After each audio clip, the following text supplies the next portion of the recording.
Democratic Congressman Eric Swalwell broadcasts hot air on MSNBC, but not so much hot air as Democratic Senator Chris Murphy or House Speaker Nancy Pelosi. We will examine the shameless gasbaggery of our leaders.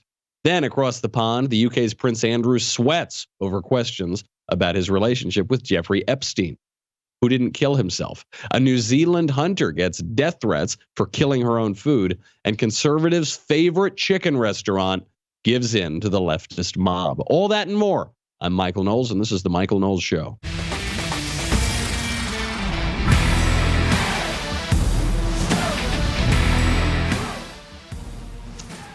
Some people are just catching wind of Eric Swalwell's appearance on MSNBC last night, but a whistleblower showed that Eric Swalwell passed gas on live television. Swalwell himself has been gaslighting on the subject and insisting that it never happened, but something about his denial just doesn't smell right. Listen for yourself. But the House Speaker seems to have already made up her mind about impeaching the president. What say you? I have not, and I don't think she has either, but the evidence points in one direction, that this president leveraged our taxpayer dollars to have the Ukrainians help him cheat an election. And he has had every opportunity to send in witnesses that would show his innocence. Clip, guys. I think that was the wrong clip, although you probably couldn't tell the difference. So Eric Swalwell passed gas on television. Do we have the real clip? Okay, here is the clip. Take a listen. The evidence is uncontradicted that the president used taxpayer dollars to ask the Ukrainians to help him cheat an election. Now that I know sometimes it's hard to figure out when it's just Eric Swalwell talking and when he literally passed gas on television. Sometimes it's very confusing. It would appear to me that he did, in fact, break wind on national television. This is trending on Twitter as #Fartgate. I'm sorry that I even have to say that publicly, but it was the top trend on Twitter for many, many hours yesterday. I love Eric Swalwell. I just love him so much. I don't really have very much to say about the incident itself. It's very, very, very unfortunate. It's probably the worst thing I could possibly imagine having happen if you're on national television. But one of the keys to Eric Swalwell is that he feels no shame. One of the key defining characters of Eric Swalwell is he is just completely oblivious to his own absurdity. So he does this, and you could all hear it. And then Eric Swalwell comes back and says, no, that wasn't me. I don't know who it was. It obviously was, by the way. If you just look at the clip, he becomes physically uncomfortable during it. So it would appear that it was Eric Swalwell. But, he just keeps trucking on. And what is really incredible is that clip, literally breaking wind, was not the most absurd thing that Eric Swalwell did on television all day. Eric Swalwell then goes back on television. He's on CNN, and he insists with a straight face that President Trump needs to be thrown out of office because he conspired with a foreign power to steal the 2016 election. Here he is. But the House Speaker seems to have already made up her mind about impeaching the president. What say you?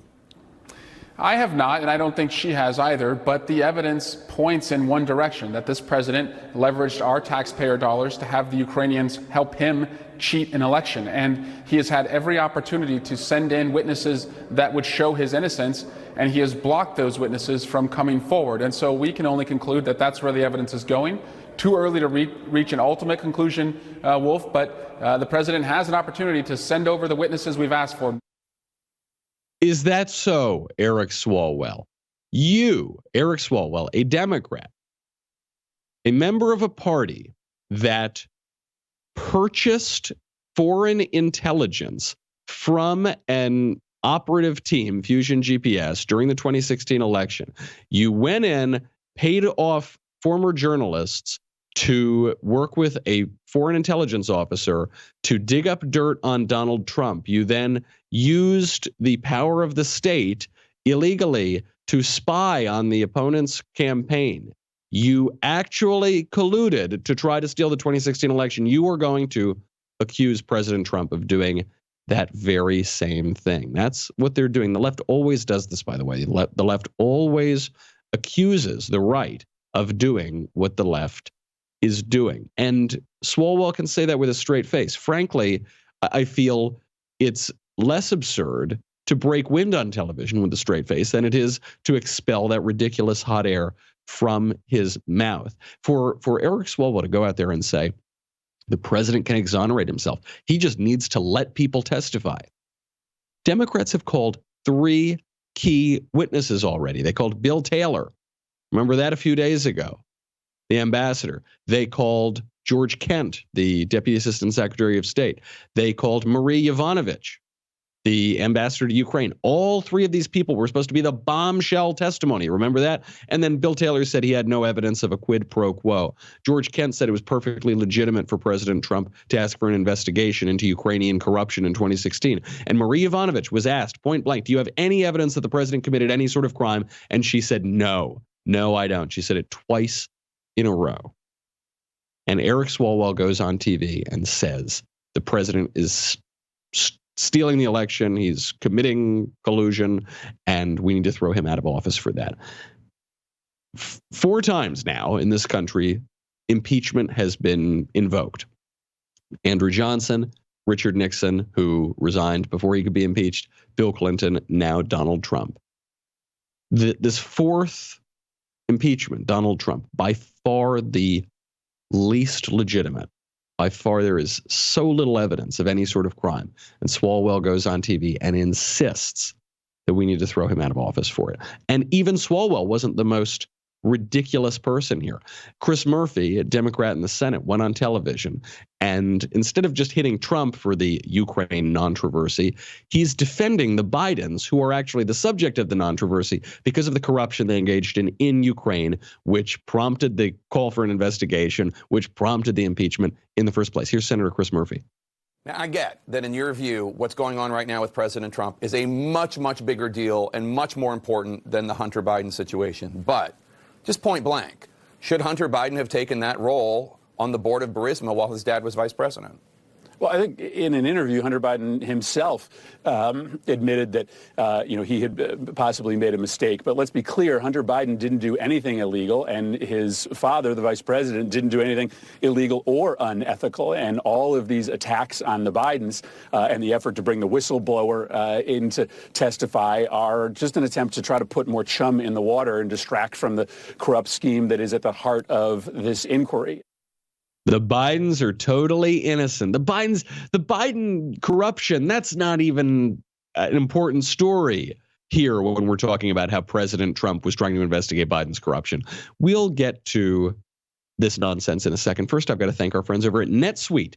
It is very important for growing businesses to know their numbers. I've worked at a lot of companies that have just been getting off the ground, including the Daily Wire. The problem that growing businesses have that keeps them from growing is knowing their numbers. And how do you have trouble knowing your numbers? It's when you've got this hodgepodge of business systems. This is where NetSuite comes in very handy.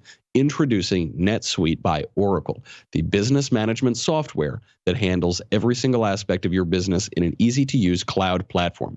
Gives you the visibility and the control you need to grow. So very often what happens, I've seen it firsthand, businesses just start out and they're using whatever software, whatever systems they're comfortable with or easiest, or they just use out of convenience, and then those systems don't talk to one another. So you end up wasting a lot of time and a lot of money. You get a lot of unneeded headaches. And by the way, time is money, and those unneeded headaches cost you time and money. So what they're trying to do is they're trying to keep track of sales and finance and this and that. And they're not speaking to each other. Right now, you can save yourself all that hassle with NetSuite. NetSuite manages sales, finance, accounting, orders, HR instantly, right from your desktop or your phone. That's why NetSuite is the world's #1 cloud business system. Don't handicap your business. Go use the very best. You'll save a lot of time and a lot of money. You will be so thankful in the end. Right now, NetSuite is offering you valuable insights with a free guide, 7 key strategies to grow your profits. That's at netsuite.com/Knowles, K-N-O-W-L-E-S. netsuite.com/Knowles, K-N-O-W-L-E-S. Go over there right now. Download your free guide. No reason not to take this excellent advice. 7 key strategies to grow your profits. netsuite.com/Knowles. Knowles, Knowles. So Democratic Senator Chris Murphy goes on television. He says, Joe Biden, Hunter Biden, they did nothing wrong. Now, of course, we know they did something wrong here because Hunter Biden came out and said that he was sorry that he did it, and he got off of the board. He resigned from the board of the Ukrainian energy company Burisma. It's like saying, hey, look, I did nothing wrong. I'm completely right. I'm totally exonerated. And by the way, I'll never do it again. Very sorry. Of course he did something wrong. Joe Biden knows that he did something wrong, which is why when Joe Biden found out that Hunter Biden was on the board of Burisma, he said to him, you better know what you're doing. That's according to a magazine interview that Hunter Biden gave in July. That's according to TV interviews that Hunter Biden gave just a month or two ago. Biden knew there was something very, very fishy here. Biden said in his administration, he's not going to allow this kind of nepotism and corruption. Well, if he's not going to allow it for the president, why was it okay when he was the vice president?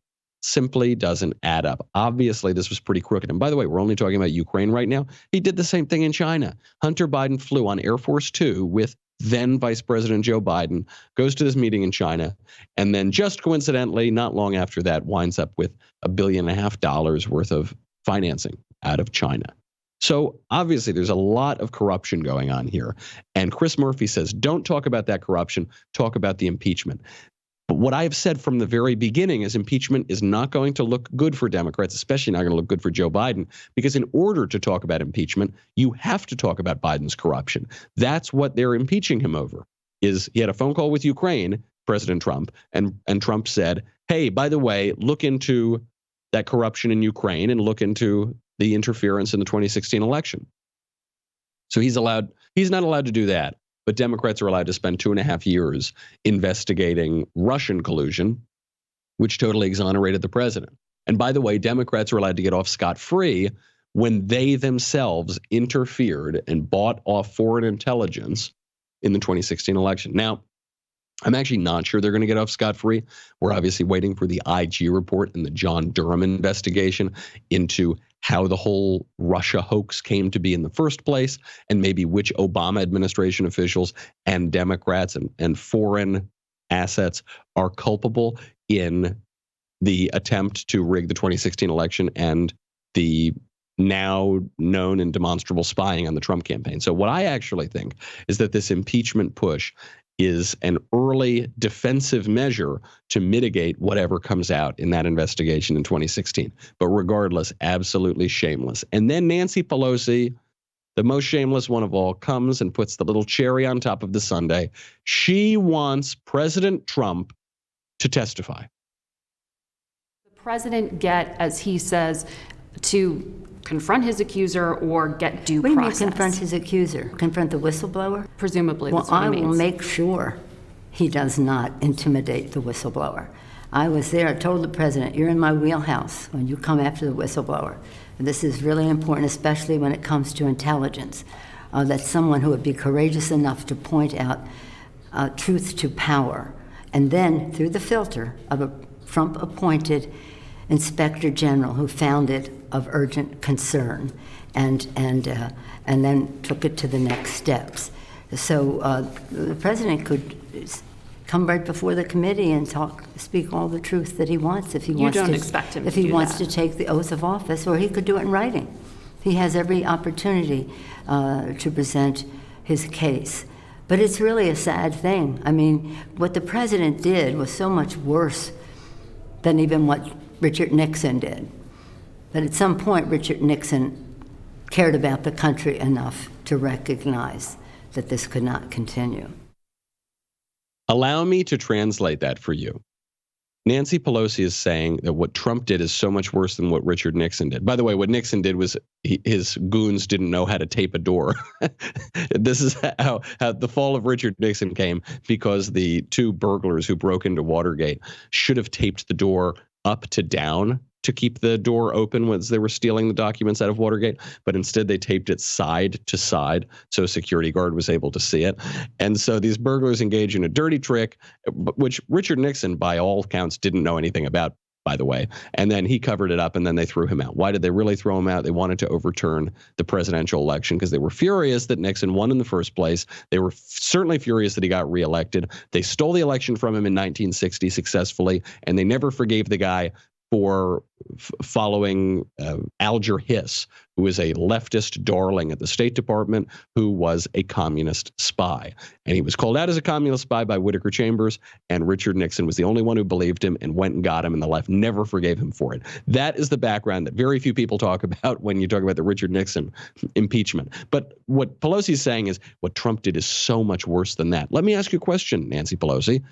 What did Trump do? Because the storyline now has changed about 1 million times, not even just from the Russia hoax to Stormy Daniels to taxes to now Ukraine, but even within Ukraine, what did he do? You're saying it was bribery? You're saying it was a quid pro quo? You're saying it was an abuse of power, so maybe it wasn't a crime? What are you talking about? If Nancy Pelosi were telling the truth, if what Trump did with regard to Ukraine was worse than what Richard Nixon did, it's an impeachable offense, then Nancy Pelosi would state the offense. This is how you know the Democrats are full of hot air here, is they can't even state what the offense is. I can't even state what the offense is. I follow this story every single day. But the storyline changes every day because all the witnesses that the Democrats are calling to testify say that Trump did nothing wrong.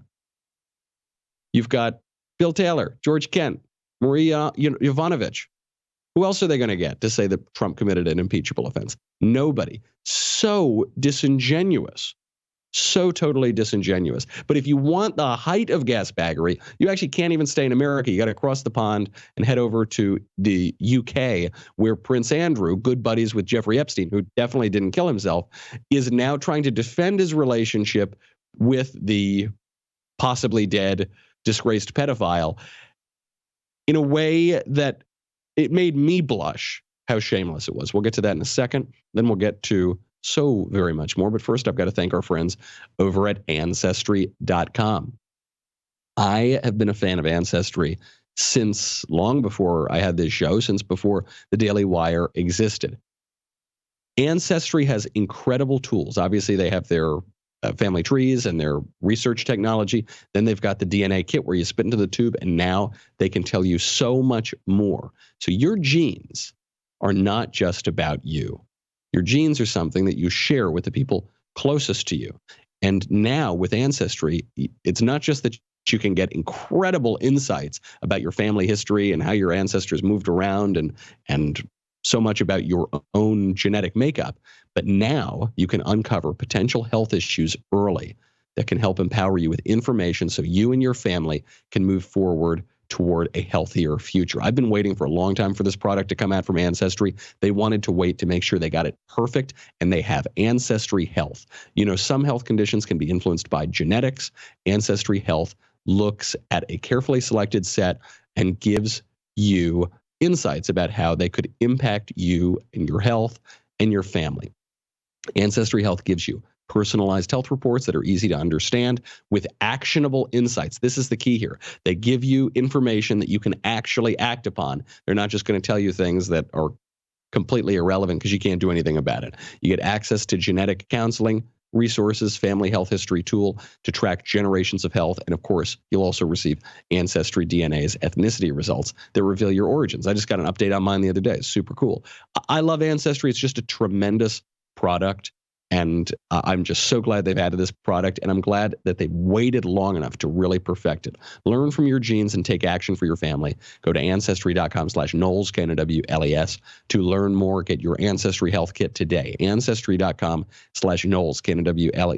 I love these guys. Ancestry Health includes laboratory tests developed and performed by an independent CLIA-certified laboratory partner with an oversight from an independent clinician network of board-certified physicians and genetic counselors. Ancestry Health is not currently available in New York, New Jersey, or Rhode Island, but everywhere else, go check it out. It's a great, great product.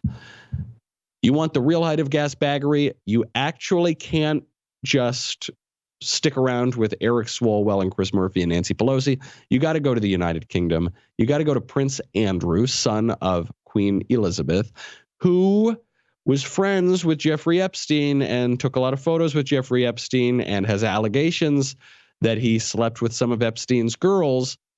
He's finally answering questions about this. Jeffrey Epstein thought, or rather, Prince Andrew thought, that the best way to get in front of this story was to go and do a television interview. This became one of the biggest PR disasters in recent royal memory. And it shows you, if you're not a good BSer, like, for instance, Nancy Pelosi or Eric Swalwell, don't go on television and try to lie to the entire world, because it looks really dishonest. He got caught in a couple lies here. Here is Prince Andrew asked about his old pal, Jeffrey Epstein. What does he have to say? He has quite obviously conducted himself in a manner unbecoming, yes. Unbecoming? He was a sex offender. Yeah, I'm sorry, I'm being polite, in the sense that he was a sex offender. A great start, Prince Andrew. Now, in Prince Andrew's defense, I don't like using ugly words in public. I don't like it. I don't like using swear words in public. I don't even like mentioning what Eric Swalwell did on national television. It's just, that itself is unbecoming. However, I'm not sure that's exactly what Prince Andrew's doing here. I don't think it's simply because of the dignity of his role and his office that he's not using this line. I think it's because he doesn't want to admit that his friend of many years, who he hung out with even pretty recently, was one of the most notorious sex offenders in history. So he says, well, what he did was something, a little bit unbecoming. You mean that he was a notorious sex abuser and child sex trafficker? Well, yes, that's what I meant. Then the interviewer gets down to brass tacks, asks Prince Andrew about sleeping with Epstein's harem.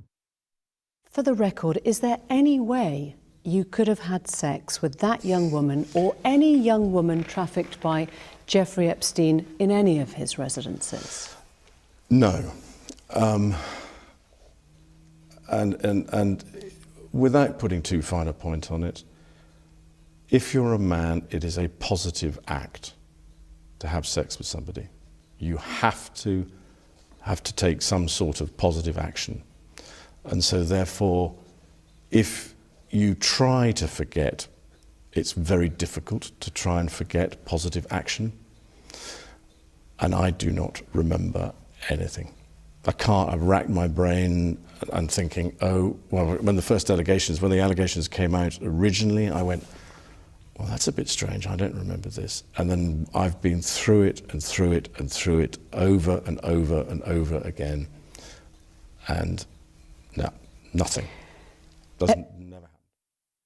No, nothing. I don't believe that I remember that if I were to have slept with the girls, I would have had to put my little mini royal into there. And I don't believe I'm scratching my head and it's just not coming up then. Very bad excuse. You could just say no. You just say it didn't happen. Yeah, if it didn't happen, then you come out and say, nope, didn't happen. If you want to leave yourself leeway, then you need to pretend like you might not remember. Look, I don't have a great memory either, okay? And Prince Andrew has been seen out partying and he's had a bit of a colorful life. So I could understand if your long-term memory is a little hazy.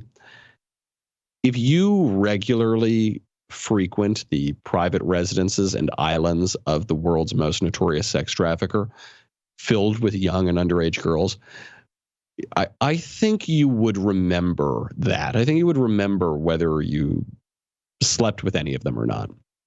I don't think it would be confusing. I don't think you'd have to rack your mind and say, did I accidentally trip over a rock on Little St. James Island and perhaps fall on top of one of the... You wouldn't do that. You either did it or you didn't do it.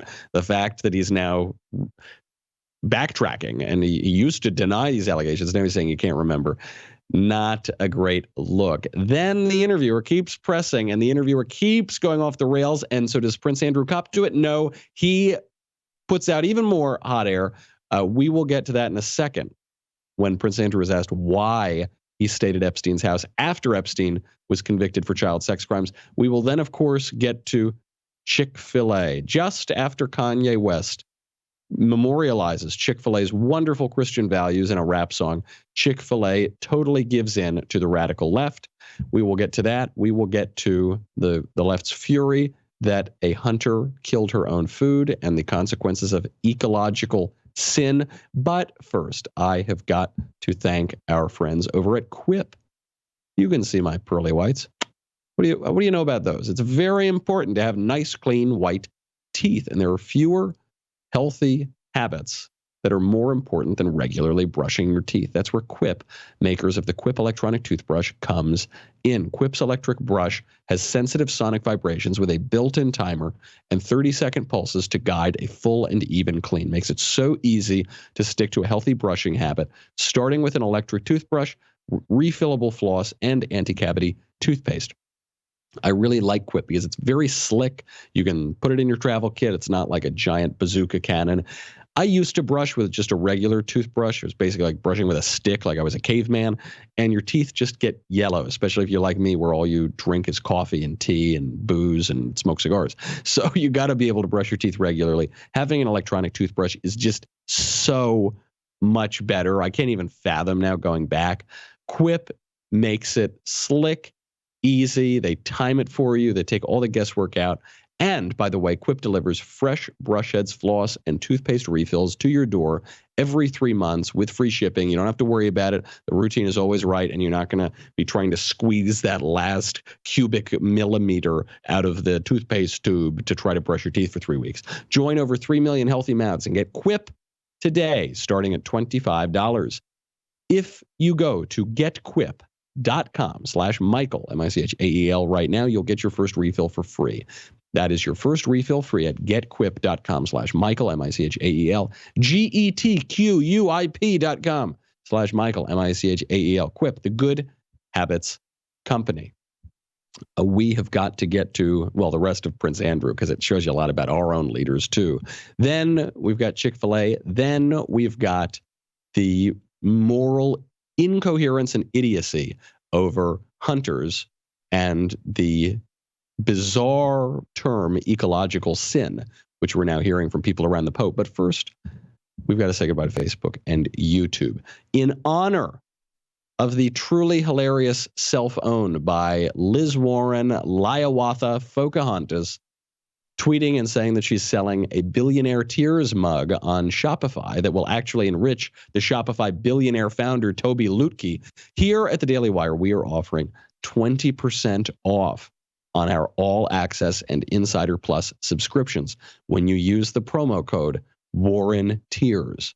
Warren Tears. You could save heap big wampum with Insider Plus and All Access. You can get the incredible Leftist Tears hot or cold tumbler. Today is the last day to join. So again, this is the last day is today. Promo code Warren Tears for 20% off your subscription. Come join the fun. You get so much when you join the Daily Wire. Me, the Andrew Klavan Show, the Ben Shapiro Show, the Matt Walsh Show. You get to ask questions in the mailbag coming up on Thursday. You get to ask questions backstage. You get Another Kingdom, the third and final season, and you get that Leftist Tears tumbler. DailyWire.com will be right back with a lot more.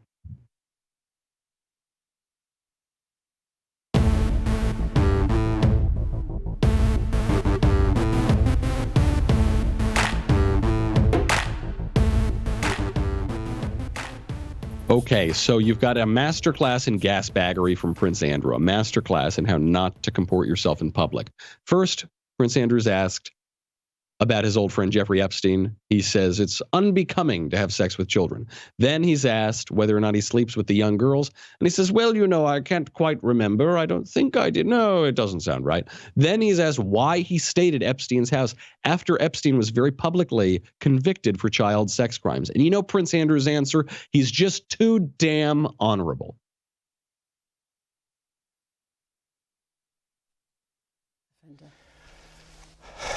It was a convenient place to stay. I've gone through this in my mind so many times. At the end of the day, with the benefit of all the hindsight that one could have, it was definitely the wrong thing to do. But at the time, I felt it was the honourable and right thing to do. And I admit fully that my judgment was probably coloured by my tendency to be too honourable, but that's just the way it is. Oh my gosh, you've got to be kidding me. So did you hear there are two excuses in here? They said, why did you stay at that convicted sex offenders, child sex abusers' house? Well, you know, it was very convenient because the prince, a British prince, cannot afford a hotel room. It was so convenient, you know, it was much closer to the airport than the Marriott, so I just felt I would stay there. I'm pretty sure the prince can stay wherever he wants in the whole world. I think he's got other friends. I think he can go to other private residences. Pretty sure he could stay at the top floor of the Ritz whenever he wants to. So that's the first excuse. And then the second one is so great. He stayed with the convicted sex offender because he's too honorable. This is the excuse you hear like in job interviews. They'll say, what's your worst quality? And then when it's a kid right out of school, they'll say, you know, I think my worst quality is probably, I'd say I care too much. You know, I just work too hard. And so sometimes it's really hard for me to separate my work life from my professional life because I just give too much to the company. That's my problem. I'm too good. Prince Andrew's, I guess it's because Prince Andrew has never had a job in the way we think of jobs. He's never had a job interview, that's for sure. And so he gives this absurd line with a straight face. Instead of if he just came out and said, yeah, he was a friend of mine. Obviously, I was associating with a disreputable character, and I shouldn't have stayed with him. Okay, it's not a satisfying excuse, but at least you can believe it. And then finally, Prince Andrew gets caught in a lie. He's asked, wait, hold on a second. We see pictures of you holding the bare midriff of these underage girls with Jeffrey Epstein at Jeffrey Epstein's place. Well, doesn't that seem to be incriminating? And he said, it couldn't have been me. The accounts that these girls are describing where we had sweaty sex can't be real because I can't sweat. That's what he said. Here he is. He described dancing with you and you profusely sweating and that she went on to have possibly. There's a slight problem with the sweating because I have a peculiar medical condition, which is that I don't sweat, or I didn't sweat at the time, and that was yes, I didn't sweat at the time because I had suffered what I would describe as an overdose of adrenaline in the Falklands War when I was shot at. And I simply, it was almost impossible for me to sweat. And it's only because I have done a number of things in the recent past that I'm starting to be able to do that again. So I'm afraid to say that there's a medical condition that says that I didn't do it, so therefore. Oh my God, dude, why on earth? His PR guy, his publicist, quit when Prince Andrew agreed to do this interview. He should have quit long before that. I mean, he's still going to get some blame here. Who on earth prepared him for this interview? Because photos have since come out showing Prince Andrew at parties surrounded by women sweating. I couldn't have had sex with these girls because they said that I was sweaty and I can't sweat because I was shot at during the Falklands War. What? Very bad gasbaggery. And it's important to see this because the royals are always kind of a kooky family, and it's especially the ones who are a little more degenerate than the Queen, who is really just a model of grace. But when you watch them just fall apart under this kind of scrutiny, you look back at our own politicians and it gives you a certain respect for them because they're so shameless and they're so practiced and they're so skilled at it, but they're just as full of it. And occasionally just a little evidence of that hot air squeaks out of them, such as Eric Swalwell on live television. It's the same sort of gasbaggery. And what they do is they gaslight us. I know these are puns. I'm actually not even doing that intentionally. At least not anymore. This gaslighting is what's so offensive to us. Because these people, Prince Andrew, I guess, most ridiculously, but Pelosi, Swalwell, Chris Murphy, these guys go on television and they tell us not to believe our own lying eyes. They tell us not to believe our own lying ears. They're trying to force a narrative on us that is obviously untrue. And people really don't like being lied to. I've found if you're just straight with people, they appreciate that. You know, President Trump during the 2016 election more or less came out and said, yeah, here are all my flaws. Okay, I've never pretended to be a saint, but here's what I'll do for you. Here's what I'm promising. And I won't lie to you. I'll talk straight to you. And generally speaking, by politician standards, he has done that. If Democrats think that they are going to win in 2020, and that is what all of this circus about impeachment is about, if they think that they're going to be able to win in 2020 by continuing to push a false narrative, by continuing to tell the American people not to believe their lying eyes and ears, then they're going to lose. And it doesn't matter how many candidates are in the race. More candidates are entering the race even now because Deval Patrick entered the race. We haven't even talked about that because, who cares? But, they had 25 candidates. That wasn't even enough because they are not dealing with any relation to reality here. That is not going to serve them in 2020. And if they want to have any chance in hell, they've got to deflate themselves, expel the hot air, presumably or preferably off camera, and deal with the reality of the political situation. I'm not holding my breath. Chick-fil-A caved to the left after years and years of defending their Christian values. They're closed on Sunday, as Kanye West recently rapped. They would donate to a number of Christian charities, but, really unobjectionable charities like the Salvation Army. They caught a lot of flack from the left because the left hates Christianity. So the left doesn't want them to donate to Christian charities like the Salvation Army. And they say that it's because the Salvation Army discriminates against homosexuals or something, but that isn't true at all. Anyway, after years and years of this, Chick-fil-A has caved to the left. And I think I'm the only person who's a little bit relieved to hear this news because for years I've had to pretend that I really like Chick-fil-A sandwiches. I don't really like any fast food chicken sandwich. Fast food hamburgers are much better than fast food chicken sandwiches. But I've had to pretend because Chick-fil-A has been such a good company and such a symbol of conservative resistance to leftist cultural tyranny. And now they're not. Here's what Chick-fil-A said, quote, "As Chick-fil-A expands globally and into more liberal parts of the U.S., the chicken chain plans to change which charities it donates to after years of bad press and protests from the LGBT community." Or this is from a report, obviously. So beginning next year, Chick-fil-A will move away from its current philanthropic structure. After donating to more than 300 charitable organizations this year, the Atlanta food chain will instead focus on 3 initiatives with 1 accompanying charity each: education, homelessness, and hunger. So they've gotten all this bad press. They're expanding their business, and they don't want any more bad press. A couple things to learn here.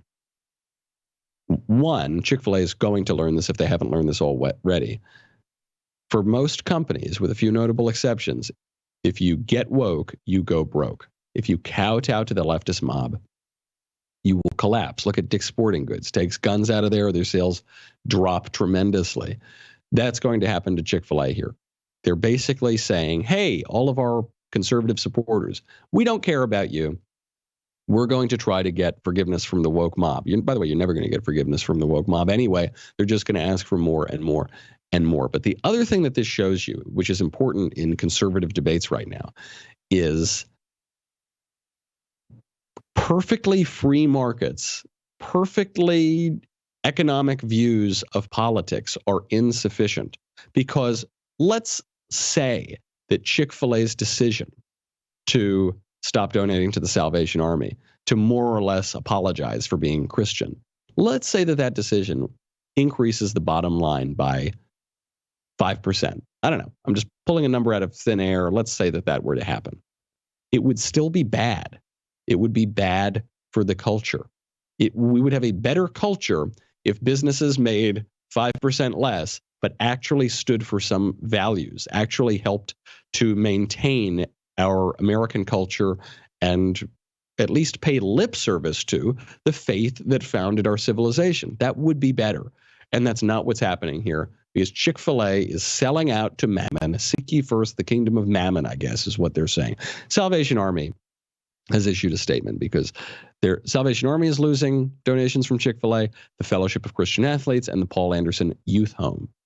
Here's what Salvation Army had to say, quote, "We're saddened to learn that a corporate partner has felt it necessary to divert funding to other hunger, education, and homeless organizations areas in which the Salvation Army, as the largest social services provider in the world, is already fully committed. We serve more than 23 million individuals a year, including those in the LGBTQ plus community. In fact, we believe we are the largest provider of poverty relief to the LGBTQ plus population. When misinformation is perpetuated without fact, our ability to serve those in need, regardless of sexual orientation, gender identity, religion, or any other factor, is at risk. We urge the public to seek the truth before rushing to ill-informed judgment, and greatly appreciate those partners and donors who ensure that anyone who needs our help feels safe and comfortable to come through our doors. Very good statement. I've always liked the Salvation Army. I always like to put a buck or two in their pots when they're ringing the bells at Christmas time. Absolutely pathetic stuff here from Chick-fil-A. Absolutely pathetic stuff.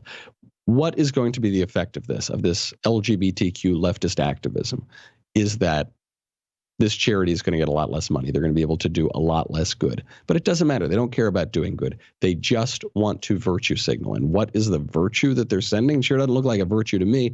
Chick-fil-A is not the only company doing it. Sprite right now, lemon lime soda, is testing out an advertisement in Argentina. And I watched this advertisement a couple times. I don't see anywhere in the advertisement where they mention Sprite soda. Here it is.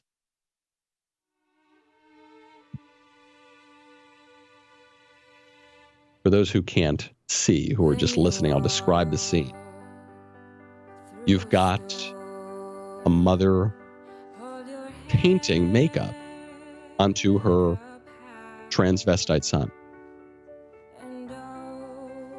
Throughout the whole commercial, you've got these, a mother binding the breasts of her young, I guess, transgender child. So a young girl who wants to be a boy. The mother is binding the breasts up so that the girl can more closely resemble a boy.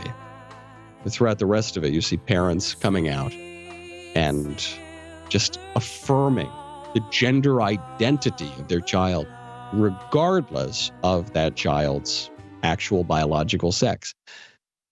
Now, one thing that's missing from the commercial, I'm not casting aspersions on this kind of bizarre commercial, at least not yet. One thing that's missing is Sprite. Where's the product? Where's the soda? You're not selling this at all. What you're selling is this really weird ideology where you're forcing gender ideology on children, on actual children in this case.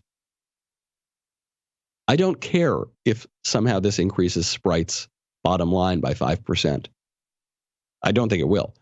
But even if it did, I don't care. I want a good culture. I want a culture where we can say, hey, forcing sex and gender ideology on 10-year-olds is a bad idea.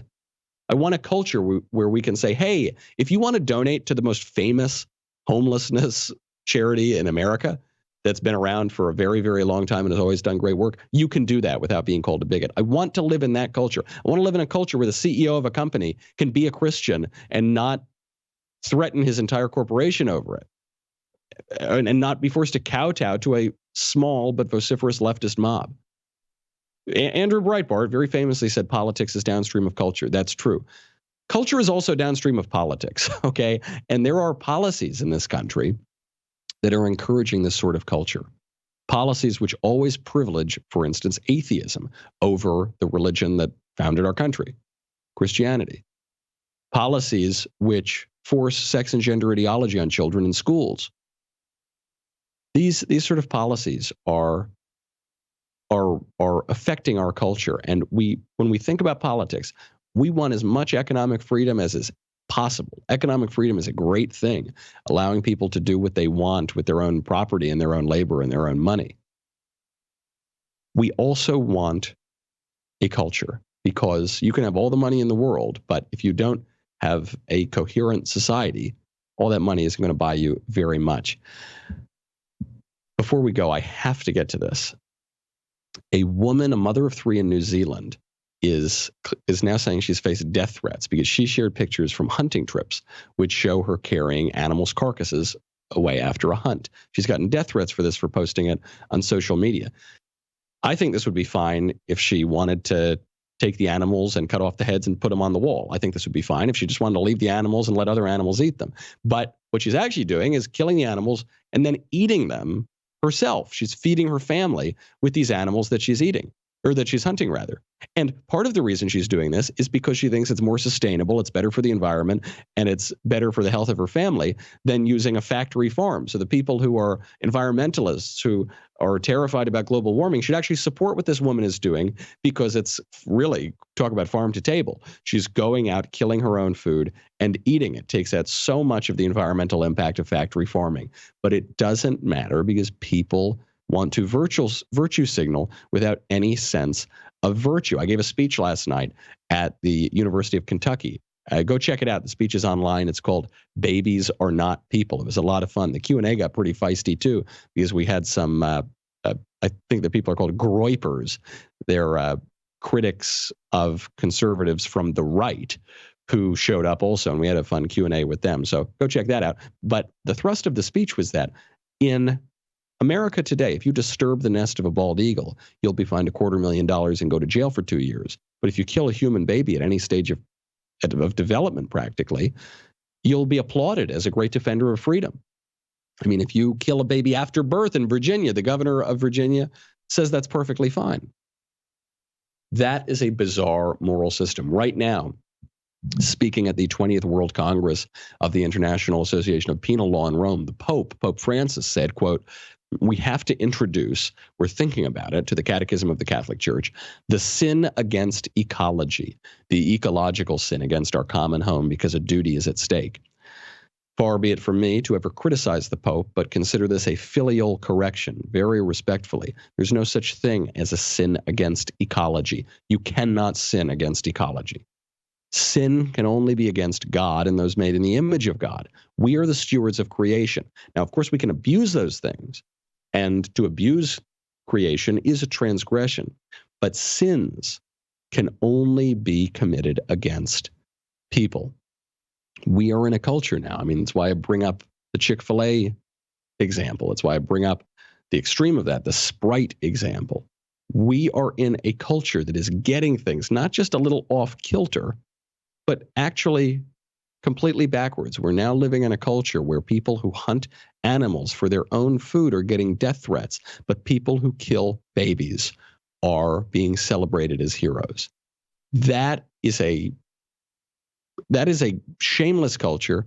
That is a culture full of hot air. That is a gas bag culture that is telling you not to believe the reality that we're all seeing in front of you, but instead to believe the narrative. And unfortunately, at least on the cultural level and on the religious level, some people, a lot of people, have gone along with that narrative. Don't do it. Put a little pinprick in it, deflate that gas bag narrative, and let's all come back to reality. That's our show. I'm Michael Knowles. This is The Michael Knowles Show. If you missed the speech last night, go check it out. Babies Are Not People. You can find that on the Daily Wire YouTube channel. And then I will see you tomorrow. In the meantime, I'm Michael Knowles. This is The Michael Knowles Show.